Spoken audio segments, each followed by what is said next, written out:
Okay. The royal we, had someone emailed me and said, look, they're struggling with the quadratics when you've got negative numbers. So we're going to look at solving quadratics when you've got negatives. Okay. And that is a challenge. Negative numbers can always be a bit of a pain. So we're going to look at how we solve quadratics when you've got negatives. And we're going to look at this particular question. We'll do probably 3, and I'll talk through how I answer these ones. So here we have our quadratic, x squared minus 2x minus 8. And because we've got the coefficient here is 1, the coefficient of x squared is 1, I'm simply going to just do am. So I'm going to look at it as am like that. And what I want to do is I want to put this left-hand side into brackets. So essentially I want to do something like that. And that means I put an x in here, an x in here. I need to find two numbers that multiply to make negative 8, that when you add, make negative 2. And that can be tricky. So I'm going to think, I've got negative 8, and I want the factors of negative 8. Now, because it's negative, one number is going to be positive, one's going to be a negative. So I can have negative 8 times positive 1, but I'm not going to get anywhere near my 2 here. So that's no good. Sorry, positive 1. Hello, Simon. So that's no way going to work. So let's look at other ones. So I could do 4 times 2, and that kind of makes sense to me because I've got a difference here of 2, haven't I? Now, what we've got to consider is this big guy here is a negative. So the biggest one here has to go below sea level. The whole thing has to go below sea level.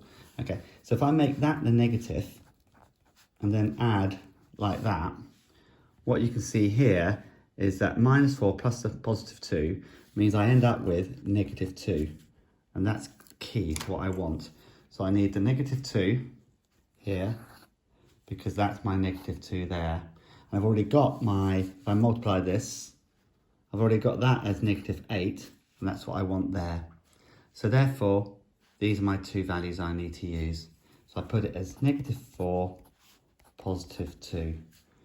So that's now solved there. Now let's just try and complete the question. Each bracket must equal 0. So let's take each bracket. I'll do x negative 4, take away 4 equals 0.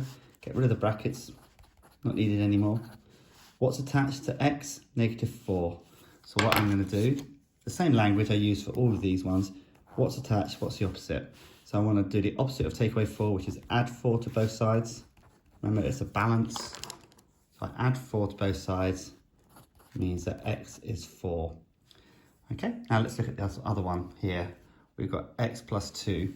So same idea, bracket x plus 2 equals 0. That bracket has to equal 0. Get rid of the brackets now. Oops, hello. They're not needed. And then whatever I need to get rid of anything on the left-hand side. Okay, and you can see what's attached at the moment is plus 2. The opposite of adding 2 is take away 2. Take away 2 from both sides.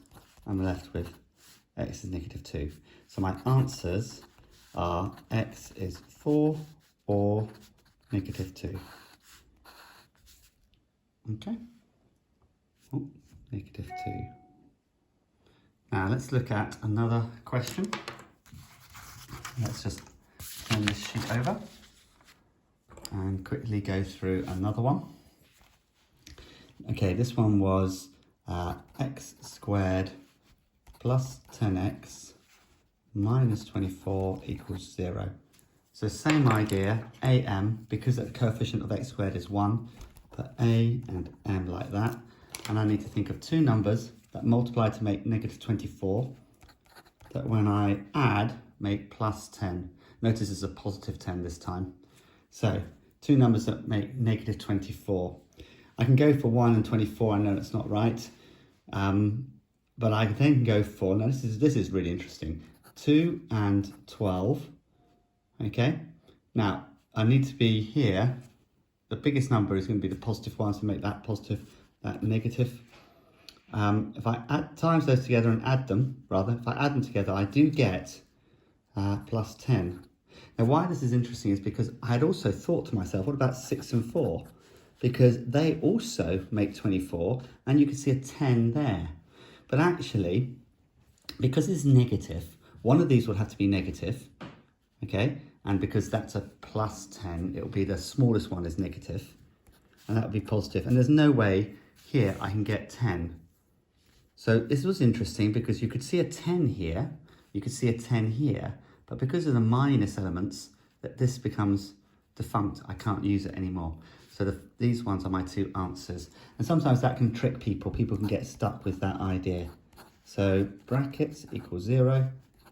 And then I need to put in -2 and +12. It doesn't matter which order you put them in, there or the other way around. It really doesn't matter which one.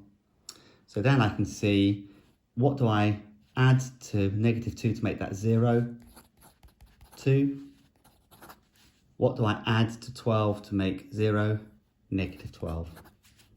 So there are my two answers for that one. Finally, very quickly, let's do this one. We have y squared plus 4y, take away 12 is 0. Again, get the a and the m, two numbers that multiply together to make -12. You got to think with a difference of 4. So again, 1 and 12, what about 2 and 6? Clearly 2 and 6 would seem to work well. This is a +4, so I'm going to make that +6, that a -2. And that means if I add those together, I get +4. But if I times them together, I get -12. So here we go. Now this time it's y, so be aware of that. And I put in -2 and +6. It can be either way, so let's put the +6 here and the -2 there. What do I add to 6 to make 0? Sounds odd, doesn't it? But what do I add to 6 to make 0? -6. Now if I look at this one, what do I add to -2 to make 0? 2. And so there are my answers. I hope this has helped.